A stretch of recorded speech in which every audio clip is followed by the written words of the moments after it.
Memoria Sur, un podcast de Diario Sur para hablar y disfrutar de la historia, con Ana Pérez Brián y Curro Fernández Sibaja. Espacio patrocinado por Cajamar, banca cooperativa. Hola Ana, buenos días. Hola Curro, buenos días. Hoy venía en el coche hacia aquí y me he pasado por delante del cementerio de San Miguel, que es precisamente el lugar donde hoy nos vamos a detener para hablar en este episodio 86 con el patrocinio de Cajamar, porque ya hemos pasado por ahí alguna vez, pero hoy nos vamos a detener dando un paseo para ver cuáles son las principales familias, las principales tumbas, nichos que podemos encontrar en el cementerio y que tienen una historia, por supuesto. Sí, un lugar siempre precioso al que volver y sobre todo hay que recordar también que uno de los dos cementerios históricos con los que contamos en la capital, ¿no? El cementerio de San Miguel y después el cementerio inglés, que también es otro de nuestros favoritos. Eso es. Y bueno, hoy, como tú dices, nos vamos a detener por esas historias enterradas que dibujaron la historia de Málaga en el siglo XIX. Y es sumamente interesante darse un paseo por el cementerio de San Miguel. Yo siempre lo digo, que reivindiquemos esa parte del turismo también que consiste en visitar los camposantos históricos, ¿no? Porque dan mucha información sobre la ciudad que fue. Y no lo digo simplemente desde el punto de vista turístico, de gente que pueda venir de fuera, que a lo mejor no le interesa tanto, salvo que tengan afición por los cementerios históricos, sino para nosotros, ¿no? Para los malagueños, porque lo hemos hablado muchas veces que el cementerio de San Miguel y el cementerio inglés es hablar de la historia de Málaga. Claro, y por arquitectura, por cultura, por mil razones, que vamos a descubrir también hoy en este episodio, así que no nos vamos a entretener mucho más y si quieres vamos ya con el episodio sobre los ilustres del cementerio de San Miguel.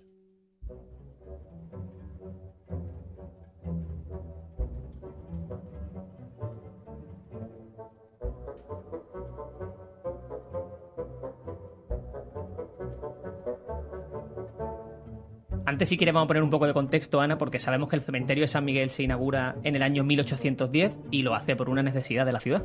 Sí, efectivamente, se bendice en ese año y como hemos contado ya en algún capítulo, ¿no? El tema de los cementerios a las afueras de la ciudad surge por una necesidad imperiosa, bueno, pues de frenar ese fenómeno de las epidemias que realmente una vez que se desataban en la ciudad, pues diezmaban a la población. Por dar un poco de contexto, Curro, pues hay que recordar que antes pues, la gente se enterraba en el entorno de las iglesias. Por ejemplo, en la iglesia de los mártires era un lugar de referencia y siempre, una vez que morían las personas, pues se enterraban o bien dentro de la iglesia, en el caso de que, ya lo hemos contado alguna vez, fueran familias más pudientes, o bien en los exteriores. ¿Qué ocurre? Pues que llegó un momento en que el crecimiento de la ciudad hizo casi imposible esa convivencia entre vivos y muertos. Y además también cada vez que se desataba una epidemia, bueno, pues se hacía evidente las condiciones absolutamente insalubres, porque al final las personas que habían muerto pues de ese brote de fiebre amarilla o de peste o de lo que fuera, pues estaban enterrados en la ciudad, ¿no? Claro. En la ciudad, incluso cerca de los mercados, que era donde la gente se abastecía de alimentos. Aquello ya pone a las autoridades de la época en la pista de que hay que buscar una solución y la decisión definitiva la toma el rey Carlos III, que le emite una real cédula a finales del siglo XVIII y dictamina que a partir de un momento determinado, pues los enterramientos se tienen que hacer en las afueras de la ciudad. Aquello generó muchísima resistencia por parte del pueblo e incluso de la propia iglesia, por parte de los últimos, por parte de la iglesia, porque bueno, pues consideraba que el terreno sagrado estaba en su templo y además perdía también, por qué no decirlo, una parte importante de ingresos que recibían por los enterramientos. Y después lo hemos contado aquí también muchas veces, ¿no, Curro? Las clases populares, bueno, pues profundamente religiosas, pensaban que si no estaban enterrados al abrigo del templo, al abrigo de la iglesia, bueno, pues como que ese tránsito a la vida eterna no iba a ser tan rápido como ellos pensaban, ¿no? El caso es que al final se hizo por decreto, fue una obligación, y ese es precisamente el germen tanto del cementerio de San Miguel como posteriormente también del cementerio de San Rafael, que ya hemos hablado aquí en alguna época. Y por hacer el breve apunte del tercer vértice de ese triángulo fabuloso que completa el cementerio inglés, bueno, pues en el cementerio inglés se unió esa necesidad ciertamente de alejar a los muertos de la zona de convivencia más, más neurálgica en el centro, pues con también la necesidad, como te digo, de hacer enterramientos dignos para gente que no profesara la religión católica, porque hay que recordar que en aquella época, estamos hablando del primer tercio del siglo XIX, cuando surgen estos cementerios, no estaba permitido que se compartiera lugar sagrado entre los católicos y el resto de religiones, ¿no? Ya pudiera ser en anglicana, protestante, incluso gente que no tenía una adscripción religiosa. Entonces, bueno, ahí está ya un poco ese escenario óptimo para empezar a llevar a los muertos a las afueras de la ciudad. Y en el caso concreto del cementerio de San Miguel, como tú bien dices, se bendice en el año 1810, al principio con un papel muy importante de las cofradías, y bueno, y posteriormente convertido en el escenario donde las grandes familias de Málaga, que también hemos hablado de ellas, pues buscan ese lugar para el descanso eterno, ¿no? Antes de empezar con ese paseo del que estamos hablando, vamos a dar un par de detalles ya, porque, por ejemplo, si alguien va a hacer ese paseo a día de hoy, lo que se va a encontrar es que ya solamente existen los patios 1 y 3 y que en los suelos de esos patios pueden encontrar o fijarse que en alguna de las partes hay propias lápidas o mármol que sirve como suelo, ¿no? Que se ha reutilizado. Sí, esa es una de las curiosidades del cementerio de San Miguel. Como tú bien dices, solo quedan los patios históricos, los que realmente pues congregan el grueso de los mausoleos históricos. Los otros, bueno, pues fueron trasladados los restos a San Gabriel, a Parcemasa, porque bueno, se hizo ese jardín fabuloso que ahora abraza el cementerio. Y como tú bien dices, bueno, en el cementerio de San Miguel hay muchísimas curiosidades, pero una de las más, una de las que más llama la atención es que en ese suelo original, en ese suelo histórico, se pueden ver los cachitos de lápidas que van conformando la solería de la parte histórica, ¿no? Eso es con nombres, con fechas, o sea que se reconocen fácilmente. Con las cruces, con el D, y la verdad es que es bastante curioso. Es muy curioso. ¿Ese cementerio se cerró, dejó de enterrar a gente en el año 1987, justo a comienzo, si no me equivoco, era la fecha del 3 de enero, si no me equivoco? Sí, justo a principios de año, porque el alcalde de la época, que ya era Pedro Aparicio, bueno, pues determinó, Curro, como al final pasa con todo, ¿no? La ciudad había crecido. Al principio esos cementerios estaban totalmente en las afueras y no había ningún problema porque se enterraba ya la gente e incluso en los casos de epidemia, bueno, pues tenía garantizado que la gente que había muerto por ese tipo de infecciones se enterraba lejos y no pasaba nada. ¿Qué ocurre? Pues que las ciudades van creciendo y las ciudades de los vivos al final terminan abrazando a las ciudades de los muertos. Claro. Y entonces, bueno, pues en ese contexto, pues Pedro Aparicio determina que a partir de esa fecha, a partir de ese arranque del año, creo que fue 87, ¿no? 87. Bueno, pues ya no está permitido el enterramiento de cuerpos. Entonces, a partir de ese momento, lo que sí se permite es el depósito de cenizas. Por eso mucha gente dirá, bueno, yo he escuchado que recientemente a alguien que ha muerto en fechas posteriores ha sido llevado allí. Sí, ha sido llevado allí en cenizas, claro.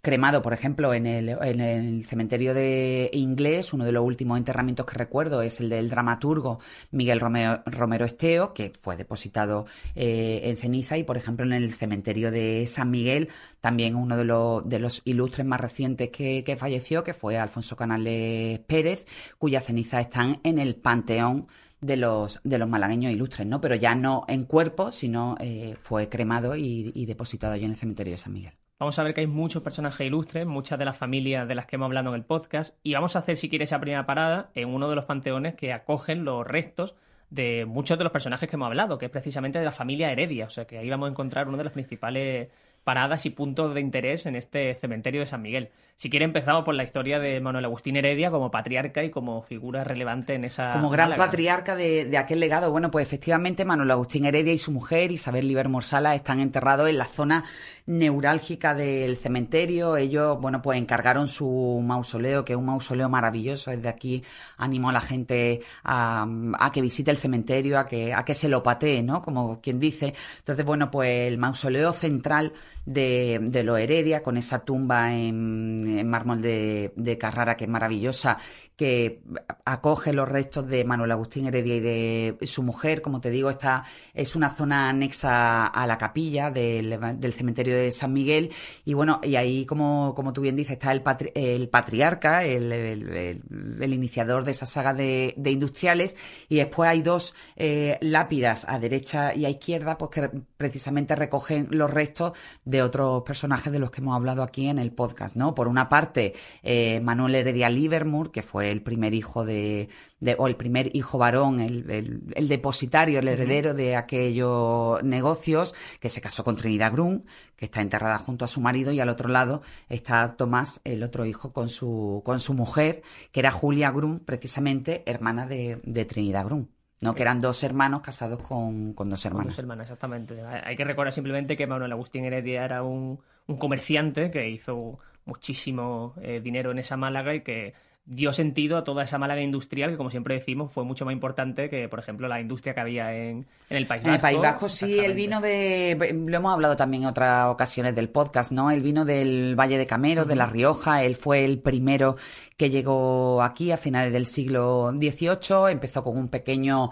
pues empezó a trabajar en una pequeña tienda de comestibles en Belén, Málaga, y ya después se vino aquí a Málaga a hacer negocio. En principio, un negocio, pues, como hacían todos, ¿no? El contrabando, entre comillas, de vino y de frutos secos con Gibraltar, y posteriormente pues fue construyendo ese imperio siderúrgico, industrial, y precisamente ya un poco con ese sello, ¿no?, de gran industrial, de lo que se convertiría, porque además también a Manuel Agustín Heredia, cuando murió, en la esquela que se publicó en los periódicos de la época, se le ponía debajo como título el primer gran capitalista de España.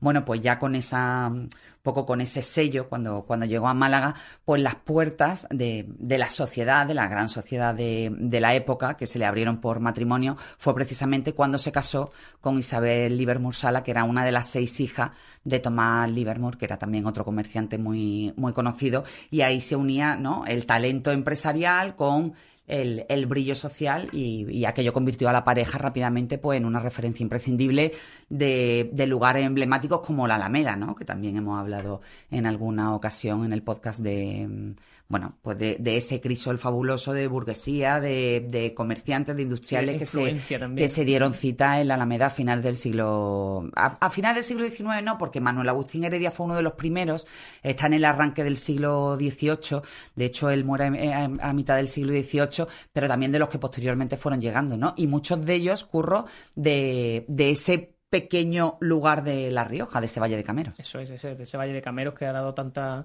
alegría a Málaga, y como tú dices, bueno, que convirtió a Málaga en una referencia textil, siderúrgica y de todo, y bueno, y de muchísimos órdenes, en una gran potencia económica, pues antes de que en el País Vasco pues empezaran a proliferar la gran industria siderúrgica, que bueno, que al final aquello fue posible porque se fue desmantelando poco a poco toda la infraestructura que teníamos en Málaga, ¿no? Por desgracia.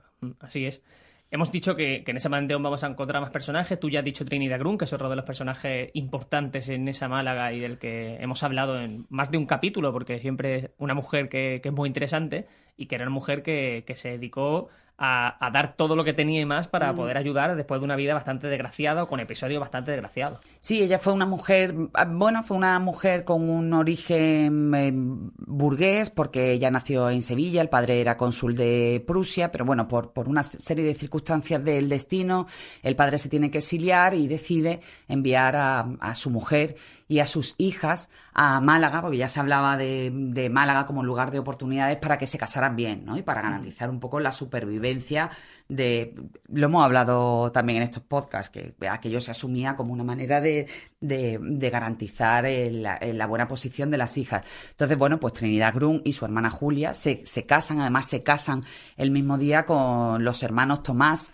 que era el segundo, y Manuel, que era el primero de los hijos de Manuel y de Isabel, y bueno, pues emprenden una vida fabulosa de lujos y de vida social, económica, la vida les sonríe, pie, hasta que con 35 años, bueno, pues a la pobre de Trinidad Grun se le empiezan a torcer las cosas porque, bueno, el marido se suicida en una cacería, después se le muere uno de sus hijos pequeños y cuando va, estoy yendo muy rápido, pero esto está en las notas del podcast, claro, bueno, pues cuando va un poco a curarse, ¿no? Y a despejarse un poco de todo a Sevilla, también para arreglar unos papeles de su madre que acababa de morir, pues iba a bordo del vapor Miño y en la zona del estrecho de Gibraltar, bueno, pues tiene un accidente con una fragata que les embiste, el vapor se hunde, se mueren las dos únicas hijas que le quedaban, Isabel y Manolita, y bueno, pues ella sumida absolutamente en el luto y en el más profundo, la más profunda oscuridad de espíritu, decide volcarse en las causas sociales, que fue una auténtica visionaria de cómo había que hacer las cosas desde el punto de vista de la caridad bien entendida en Málaga. Ya se vuelca en eso, funda el asilo de San Manuel, funda la capilla del Hospital Civil, está metida en todo, absolutamente en todo lo necesario para que, bueno, pues esa Málaga de dos velocidades, ¿no? Pues de la clase burguesa y la clase luminosa y después la gran clase popular, pues que realmente tenía unas condiciones de vida francamente mejorables. Ella se mete a fondo, consigue también implicar a esas familias burguesas con las que ella, bueno, de las que ella formaba parte, y después también tiene una parte muy interesante en su historia, de la que también hemos hablado, de la Trinidad Grun empresaria, ¿no? Eso es. La Trinidad Grun empresaria, que también encuentra su momento de descanso y de desconexión en Carratraca, y allí, bueno, pues idea, yo lo ponía en el artículo, el primer todo incluido de la época, ¿no? Que, bueno, dicho así a lo mejor puede parecer una barbaridad, pero así lo hizo, ¿no? Porque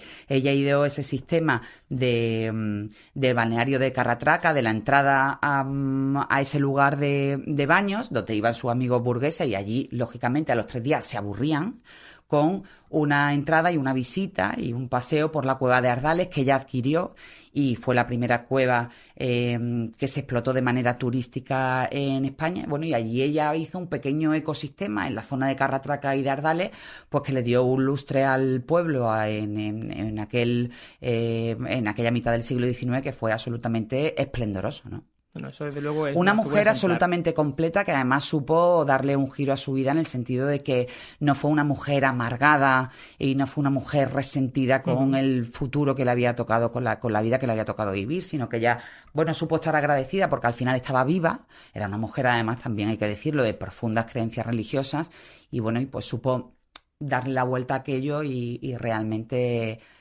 hacer cosas importantes con su vida a pesar de la desgracia, ¿no? Estaba diciendo tú que estamos pasando por encima y de hecho vamos a tener que hacerlo incluso más rápido porque si no... Si no vamos a estar aquí hasta mañana. Sí, porque acabamos de pararnos con la primera familia y esto ya se nos va a hacer muy largo. Pero otro personaje importante también de esa familia es Amalia Heredia, que se casó con Jorge Loring y que dieron forma también a lo que hoy conocemos como ese maravilloso... Jardín Botánico de la Concepción y que desde luego también es una referencia importante y por lo que tú estabas diciendo no está enterrada en ese mismo panteón, ¿no? No está enterrada en ese mismo panteón. Hay otro panteón de los Heredia en los exteriores del cementerio y allí efectivamente, bueno, también se enterraban se enterraban no por familias con el matrimonio y todos los hijos, es que los hijos también a medida que se iban casando se iban enterrando pues con su esposo, familias, claro, con su nueva familia. Entonces, bueno, ahí hay un poco de mezcla y efectivamente Amalia y Jorge están enterrados en otro panteón de los Heredia que está en el exterior y bueno, ellos constituyen otra de las parejas luminosas e imprescindibles para entender la Málaga de la época, ¿no?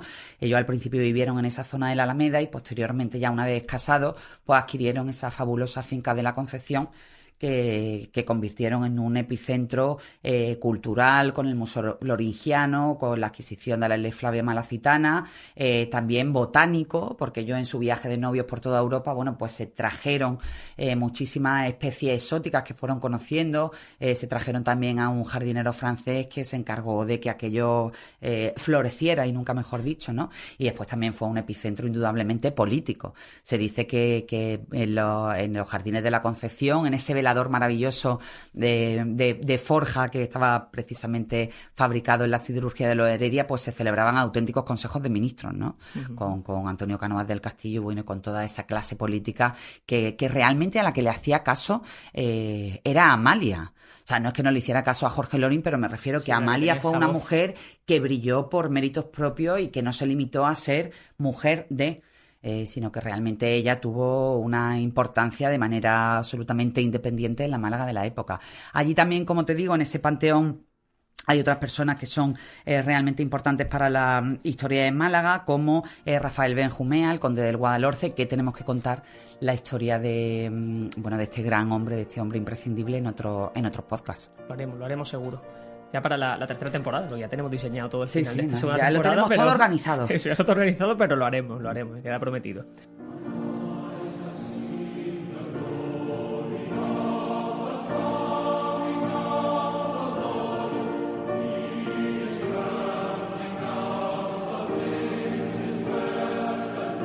Hay otro panteón también muy curioso, que antes de empezar me estabas contando tú, que realmente acoge mucho misterio en su interior, y es el propio panteón de la familia Larios. O sea, que hay muchas dudas, muchas preguntas. La familia Larios fue otra de las grandes familias de Málaga. Estamos hartos de hablar de ello aquí.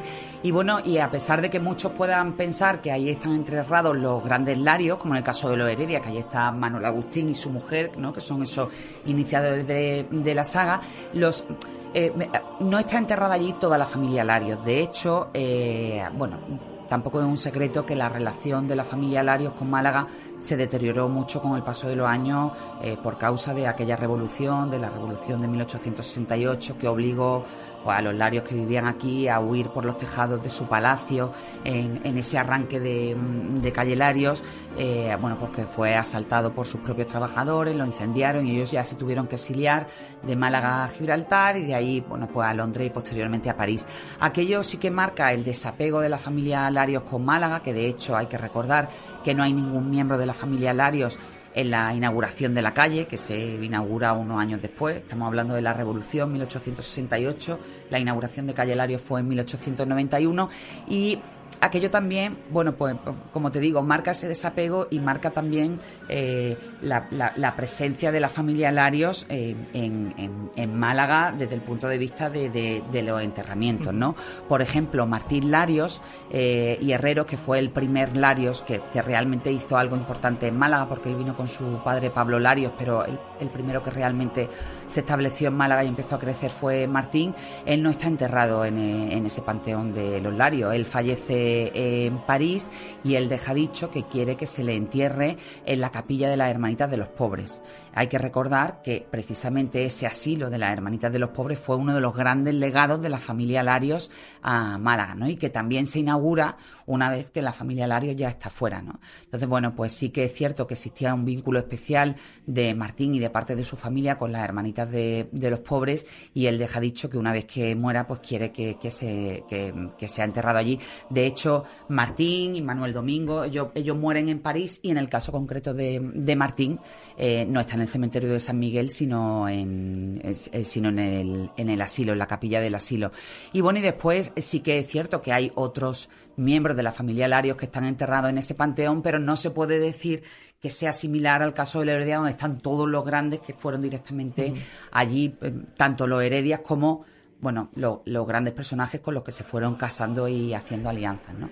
Y en las charlas que hago de la Malagueta, Curro, cuando yo hacía el paseo por el cementerio de San Miguel, pues precisamente había un señor que tomó la palabra una vez que terminó la charla, que decía que él conocía bien el panteón de los Larios y que realmente le daba pena porque era uno de los que más deteriorado estaba, ¿no? Entonces, ahí está esa huella esplendorosa, pero huella casi a la mitad, porque no están todos los Larios enterrados allí. Pero a pesar de eso, el panteón también es de una belleza insuperable. Merece la pena verlo.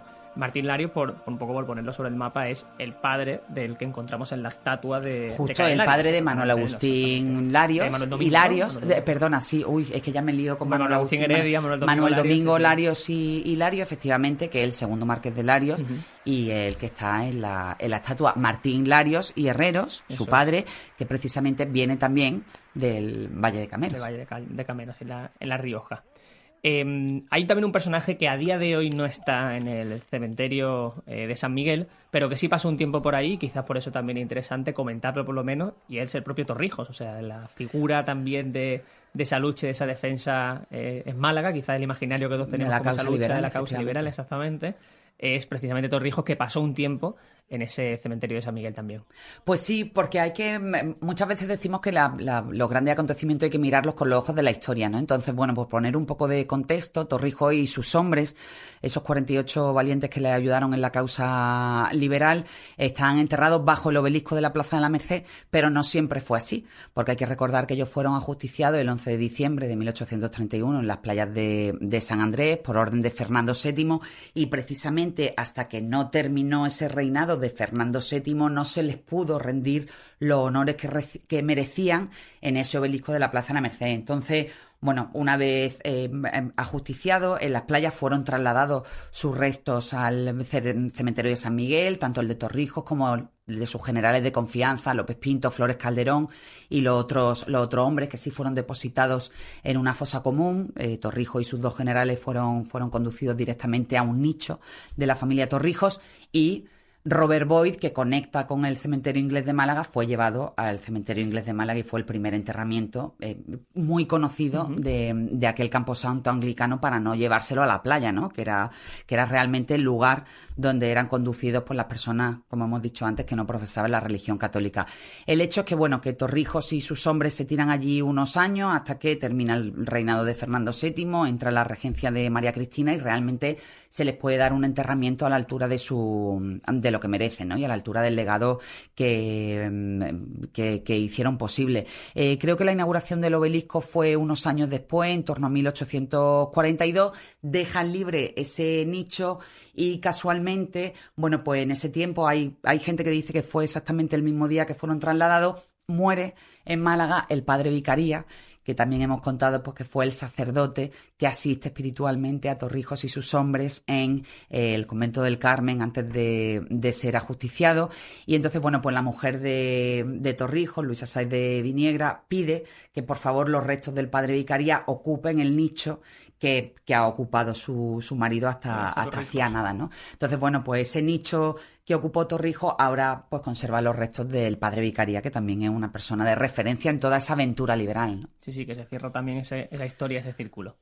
Hay otra historia muy llamativa que hemos contado también en el podcast y que vamos a encontrar los restos de uno de esos protagonistas en el cementerio de San Miguel, y es precisamente el de Miguel Sánchez Pastor, que es un concejal de Málaga que murió en una historia truculenta de crónica casi negra, surrealista, exactamente, a principios del siglo XX en el Círculo Mercantil, o sea, en plena calle Larios. Sí, efectivamente. Bueno, el Círculo Mercantil era el lugar de referencia, de encuentro, de tertulia, si había un sitio, Curro, donde te tenías que dejar ver y te tenías que significar, era precisamente en el Círculo Mercantil, que era el epicentro de todas aquellas reuniones de la Málaga de la época. Entonces, bueno, ahí, por contarlo rápidamente, que también esto lo tenemos registrado en el podcast, hubo en el año 1905, en agosto, una reyerta un tanto oscura entre Miguel Sánchez Pastor y Luis García Guerrero contra los hermanos Briales Utrera. Bueno, a cuenta nada más y nada menos, Curro, de un artículo escrito en un periódico. En el periódico Diario de la Tarde, bueno, pues escribió un artículo sobre un candidato republicano, Pedro Armanza, que aquello fue recogido con un enorme agravio por parte de Armanza y terminaron en duelo. Porque en aquella época las cosas se resolvían a la ley del más fuerte, ¿no? Sí. Se citaron para batirse en duelo, el juez de la época se dio cuenta, consiguió parar aquel duelo, pero al día siguiente se encontraron en el Círculo Mercantil, bueno, y allí ya volaron los tiros, los navajazos y aquello terminó con Miguel Sánchez Pastor, en concreto, muerto a la edad de 34 o 35 años, no recuerdo, y bueno, y su figura es una referencia y es conocida pues porque fue hijo de uno de los alcaldes de Málaga, de Miguel Sánchez Pastor Drago. Eso es, exactamente. Y está enterrado con su padre en el cementerio de San Miguel, bueno, con su padre y con toda la familia. Comparten panteón con la familia Rosado. Ah, mira, eso no lo sabía. Qué bueno. Me reía, digo, porque a día de hoy no pasan esas cosas en el periódico. Gracias a Dios. Bueno, hoy tenemos, no te creas, tenemos Twitter, que si en Twitter pudieran volar las balas, Curro, alguna nos daría, ¿eh? Por eso me reía, que hay gente que quizás lo piensa, pero no, no se tomaban las cosas. Sí. Es que, los duelos estaban aceptados y aquellos fueron allí, creo que fue a la ribera no sé si fue del Guadalmedina, ahora no lo recuerdo muy bien, pero fueron a batirse a florete. Sí, totalmente. Sí, allí iba a ganar el más fuerte.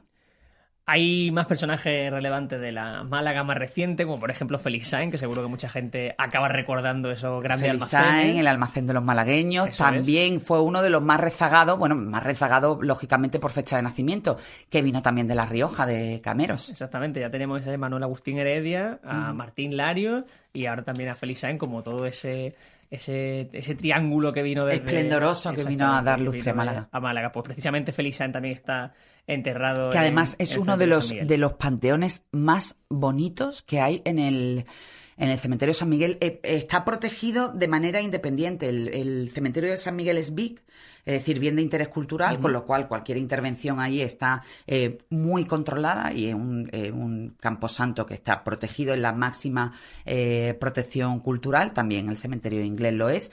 Pero en el caso concreto del panteón de Félix Sáenz es que es una joya en sí mismo y está protegido dentro de la protección del cementerio. Es absolutamente precioso. Y ahí reposan los restos de Félix Sáenz y de su esposa, que murieron sin descendencia. Y como te digo, animo a la gente a darse una vuelta por el panteón porque llama la atención, sobre todo la entrada. Es sobrecogedora, esas columnas que se proyectan hacia arriba y bueno, y que dan una sensación de eso, como de ascenso a los cielos. ¿No? Sí. De solemnidad absolutamente maravillosa. Ana, ahora le hablo a los oyentes, que Ana lo está contando también porque hizo una charla en el propio cementerio de San Miguel, una que yo me perdí porque no estaba en Málaga en ese momento, pero que me dio mucha envidia. Casi la estamos dando hoy. No, desde luego sí, pero en escenario eso tiene que tener otra... Sí, y además también he tenido la suerte de dar otras charlas sobre Trinidad Grun en el cementerio, o sea, justo Curro en la capilla, sentada en la capilla y detrás... incluso con las verjas abiertas, la tumba de Manuel Agustín Heredia, de su mujer Isabel, y a ambos lados Trinidad Grun. O sea, es decir, algo absolutamente sobrecogedor. Para mí fue un momento absolutamente importantísimo en toda esta aventura de las charlas y de las mini giras históricas. Pero sí, es que es muy guay pensar que lo estaba haciendo en con ese ellos lugar como testigo. Sí, exactamente, sí. Eso me dio mucha envidia. Bueno, yo espero siempre, como digo, estar a la altura. No, eso seguro. Hablamos ahora también de Teresa Espiazu, que ya hemos hablado de ella. Primera concejala del Ayuntamiento de Málaga. Que hay que subrayar también su personaje, porque quizás no es muy conocido, pero que de verdad es lo que tú dices. Esa primera concejal del Ayuntamiento de Málaga y que además lo fue durante varios años, durante 6 años, si no me equivoco. Y además con diferentes alcaldes, con lo cual eso da la medida de que con diferentes alcaldes en una época donde el cambio en el sillón de mando era de una posición política a otra absolutamente radicalmente contraria. Y era una época realmente convulsa.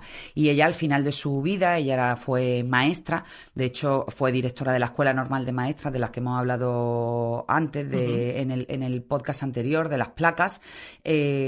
Bueno, pues fue una mujer que al final de su vida, con toda su experiencia desde el punto de vista educativo, social e incluso caritativo, accede a entrar en el Ayuntamiento de Málaga, bueno, pues petición de José Gálvez, ginachero, y realmente, bueno, pues su huella fue apreciable porque hizo además también mucho por abrir, aunque fuera nada más, el inicio de la rendija de la puerta de la entrada de las mujeres en política, que tendemos a pensar que las primeras mujeres concejales llegaron con la primera corporación democrática, con Pedro Aparicio, pero no fue así. Ya hubo una mujer, una pionera, que fue Teresa Espiazu, que está también enterrada en el cementerio de San Miguel. Eso es, un par de detalles de su vida que a mí me gusta mucho, lo que tú decías, que llegó a la política con 62 años, claro, o sea, con una vida como debería ser, Curro, casi, ¿no?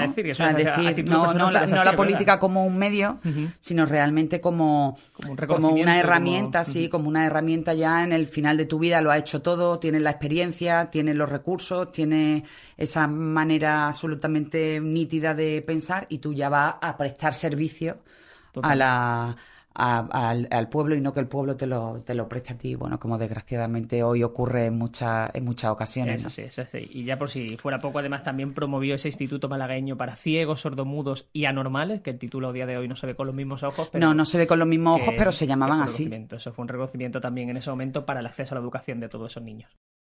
Estamos hablando de muchos personajes ilustres, reconocidos y que hicieron algo por Málaga, pero también hay algunas historias también interesantes, como la de Alvin Karpis, que fue con uno de los que cerramos la anterior temporada, y que es una historia que a mí me llamó mucha atención porque es un gángster americano. Bueno, es que si hablamos de crónica negra, hablábamos antes de los concejales, bueno, el gángster por excelencia y esa cuota de historia policíaca y casi de suceso la tenemos con Alvin Karpis, que no está ya en el cementerio de San Miguel porque él forma parte todos esos nichos todas esas exhumaciones que se hicieron y se trasladaron a Parcemasa, pero bueno, hay que hablar aunque sea brevemente de él, porque fue, como tú dices, un gángster nacido en Canadá, fue el auténtico quebradero de cabeza del FBI, el preso que durante más tiempo estuvo encerrado en el inexpugnable Alcatraz, y que al final pues lo liberaron, ya era una persona mayor, terminó sus días en Torremolinos disfrutando del sol, de las mujeres y de la buena vida, y bueno, un infarto acabó con su vida y fue enterrado en el cementerio de San Miguel. Exactamente, o sea que también un personaje, oye, que sí, también bueno, que tiene una historia fabulosa. Una Y historia yo invito a la gente a que la escuche en el podcast porque merece la pena. Como siempre decimos, que todo lo que hablamos va a estar siempre relacionado a las notas del podcast, que si alguien se ha quedado con ganas de alguna historia más va a poder escucharla en detalle en esos podcasts que ya hemos hecho sobre esos personajes. Y ya por cerrar el podcast vamos a ir diciendo alguna serie de nombres que también son muy importantes. Hay también otras familias importantes como los Bolín, y hay otros ilustres admirados como por ejemplo Narciso Díaz de Escobar, que también está enterrado allí. Nuestro Narciso Díaz de Escobar, ¿qué haríamos sin él, sin su archivo? Totalmente. Que es inagotable. No tendría sentido este podcast. No. Bueno, no podríamos hacerlo porque yo siempre lo digo, ¿no? Yo muchas veces encuentro el detalle definitivo en el archivo de Narciso Díaz de Escobar. Pues sí, como tú bien dices, está Narciso Díaz de Escobar, Muñoz de Graín, Jane Bowles, la escritora, Marín García, que le da la calle a Marín García, del que hablábamos en el podcast sobre la Boca Calle, Adolfo Pries, que también fue una persona absolutamente imprescindible de la Málaga de la época y que merece también un podcast de manera independiente. Y después, como tú has dicho, familia Bolín, Castel, Welling, Ogros, Tellefer, es decir, la historia de Málaga, ¿no? La historia de Málaga con esos personajes que se pueden ver o recordar, o por lo menos que cuando vayamos a ese cementerio de San Miguel nos pongamos delante, sepamos de quién estamos hablando y qué hicieron por Málaga, que eso es importante también. Pues sí, que fue mucho, y lo sigue haciendo también el cementerio de San Miguel. Yo desde aquí reivindico el esfuerzo enorme que están haciendo un poco por recuperar ese esplendor. Hacen muchas actividades, hacen conferencias, jornadas de puertas abiertas, se puede ir a visitar perfectamente el cementerio de San Miguel, como digo yo, es bellísimo. Tendríamos que sacudirnos un poco esa costumbre tan del sur, ¿no? De que nos den yuyu los cementerios y disfrutar, porque ya no solo desde el punto de vista de esa historia de esos personajes, sino que es un lugar precioso donde los mejores arquitectos, los mejores artesanos, los mejores orfebres dejaron allí la huella en forma de panteones, de mausoleos y que realmente merece la pena. Pues sí, y pasar por allí con los ojos bien abiertos es lo que recomendamos para este podcast. Quizás ahora en verano tampoco es la mejor opción quizás no es la mejor opción. El plan de la semana pasada de los churros y el chocolate caliente en Casa Aranda y cementerio. Pero bueno, oye, ahí lo dejamos. Si hay algún valiente, a la caída de la tarde es muy buena. Es muy buen momento para visitar el cementerio. Buen momento, además de verdad. Pues Ana, cerramos este capítulo que como siempre nos hemos enrollado, como no podía ser de otra manera, pero era un capítulo para yo hubiera hacerlo. seguido hasta mañana, pero bueno, ya seguiremos. Que bien, pues mil gracias, Ana. A ti siempre, Curro.